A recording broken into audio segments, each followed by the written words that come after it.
I was born in Ukraine, in a city called Lugansk, and now it's one of the hotspots of the Russian-Ukrainian conflict.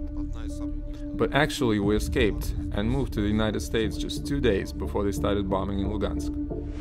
I couldn't prepare well for the fight with Rossi because I didn't have any kind of communication with my parents.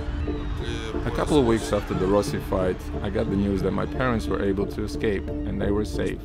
And also, that's when the news came that my grandmother was murdered at some point during the conflict. It was a little bittersweet for me, because I was happy that my parents were alive and well. But obviously, I was very sad that my grandmother passed away. But now things are starting to calm down a little bit, and I'm not as worried as I used to be, and I'm really appreciative of the life that I have right now.